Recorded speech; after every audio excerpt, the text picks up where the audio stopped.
There are still students in JEE ultimate जिन crash course में मैं पढ़ा रहा हूं, वो इस समय भी बहुत मेहनत कर रहे हैं because they lost their time. और वो वहां पर आके लिखते हैं कि सर 11th बर्बाद हो गई, लेकिन अब नहीं करेंगे, अब नहीं होने देंगे। प्रॉब्लम्स आएंगी, अभी भी हो सकता है वो इतने आउटपुट पे काम नहीं कर रहे हो, लेकिन बात यह है कि उनको रियलाइज हो गया कि यार कि हमने कितना समय बर्बाद कर दिया और अब एक महीने में वो सारा पढ़ लिया।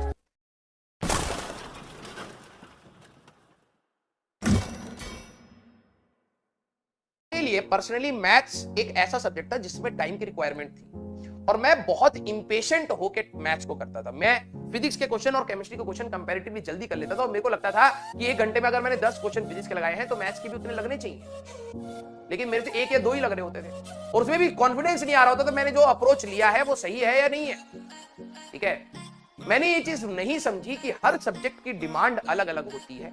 केमिस्ट्री में भी कुछ सब्जेक्ट, कुछ टॉपिक्स ऐसे हैं, जैसे मेरे को आयनिक इक्विलिब्रियम में बहुत टाइम लगा उस चीज को समझने में, लेकिन एटॉमिक स्ट्रक्चर में बिल्कुल नहीं लगा। एटॉमिक स्ट्रक्चर खट खट खट खट तैयार होता चला गया, पीरियोडिक तैयार हो गया, बॉन्डिंग तैयार हो गया, केमिकल तैयार हो गया, आयनिक में मौत आ गई।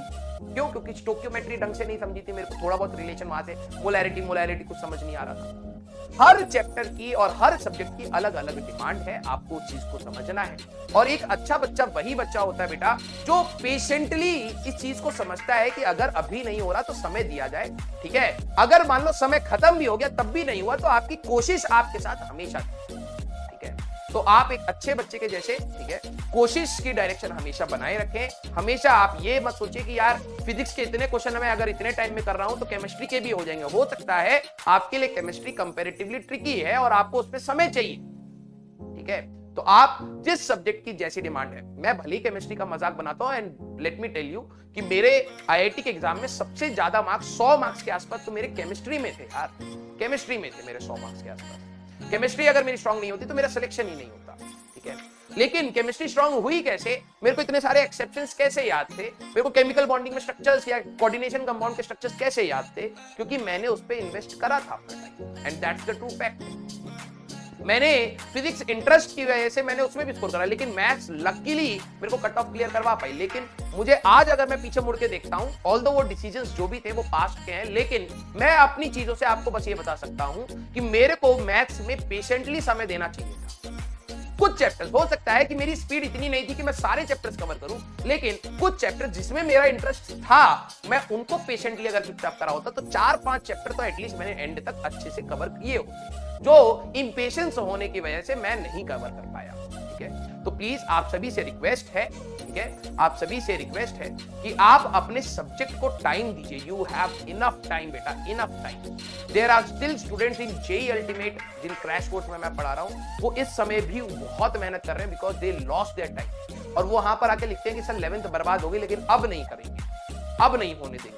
प्रॉब्लम्स आएंगी, अभी भी हो सकता है वो उतने आउटपुट पे काम नहीं कर रहे हो, लेकिन बात यह है कि उनको रियलाइज हो गया कि यार कि हमने कितना समय बर्बाद कर दिया और अब एक महीने में वो सारा पढ़ लिया।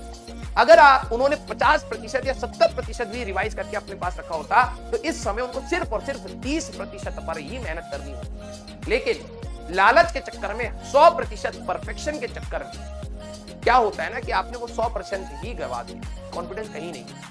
आपको जो चीज फिजिक्स केमिस्ट्री, जो आने वाला समय है बेटा, जब हम लोग जेई लक्ष्य आपका 12वीं का जो भी बैच बनेगा, जो भी नाम रहे, उसमें आपके पास 2 महीने हैं। मैं ये नहीं कहता आप पूरा पढ़िए, लेकिन आपको जो इंटरेस्ट आता था उसके शॉर्ट नोट, उसके क्वेश्चंस, उसका रिवीजन अच्छे से करके अपने पास रखिएगा। क्योंकि my father used to tell me कि जब आप कोई बहुत बड़ी, आपने देखा होगा ना, गवर्नमेंट जब नेगोशिएशंस करती हैं तो there are multiple round of negotiations. पहली बार बैठते हैं तो डिस्कस करते हैं, फिर एक और बार बैठते हैं, फिर डिस्कस करते हैं, फिर एक और बार बैठते हैं, फिर डिस्कस करते हैं। मींस कोई भी अगर पॉलिसी बनाई जाती है गवर्नमेंट के द्वारा या किसी के भी द्वारा, वो ऐसा नहीं होता कि भाई कल हमें सबको राशन बांटना है, नहीं। उसके पीछे होमवर्क होएगा, लोग बैठेंगे, डिस्कस करेंगे, कितनों को मिलेगा, कैसे डिस्ट्रीब्यूट होगा। There are layers of the discussions. और मेरे पापा हमेशा कहते थे कोई भी इंपॉर्टेंट काम अगर आप कर रहे हैं, उसकी इंपॉर्टेंस वहां से पता लगती है कि आप उसके पीछे कितनी लेयर्स ऑफ एफर्ट करते हैं। तो जो आपकी ये तैयारी है, वन शॉट तैयारी कभी नहीं होती, ठीक है।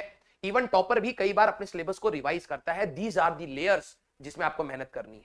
तो आप सभी लोग क्या करें कि आप जैसे जितना अपना मैक्सिमम आउटपुट दे सकते हैं उतनी तैयारी करिए। आपको दोबारा मौका मिलेगा 12वीं के बाद रिवाइज करने का, और जेईई मेंस के इतने अटेम्प्ट होने के बाद बार बार आप रिवीजन करेंगे तो आप परफेक्शन की तरफ आ सकते हैं। परफेक्ट तो नहीं, एक्सीलेंस पा सकते हैं।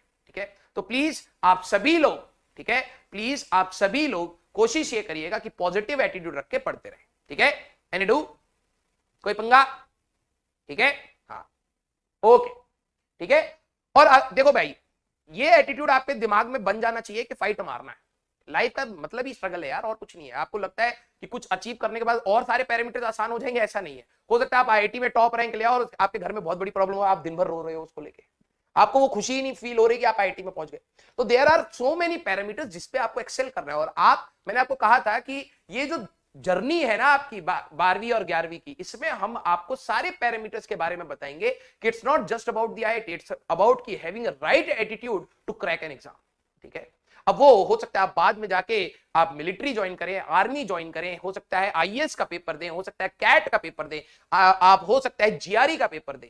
The attitude to crack exam is same, ठीक है। और जो बच्चा इसको जल्दी सीख लेता है, 11वीं 12वीं में जो सीख लेता है, क्यों बोला जाता है आईआईटीएंस दूसरे एग्जाम में भी बहुत जल्दी एक्सेल कर जाते हैं? Because they know the attitude to crack an exam, they know the patience it requires, they know the struggle it requires, they know the pain, right. एक नॉर्मल बच्चा, मैं ये नहीं कह रहा दूसरे कॉलेज खराब है, लेकिन एक नॉर्मल बच्चा बहुत जल्दी डाइवर्ट हो, यार यार नहीं करना, यार हो रहा है। एक आईआईटीएन के अंदर वो फाइट मारने का एटीट्यूड होता है जो आपको सीखना है। आप फाइट मारते रहे, रिजल्ट जो आएगा वो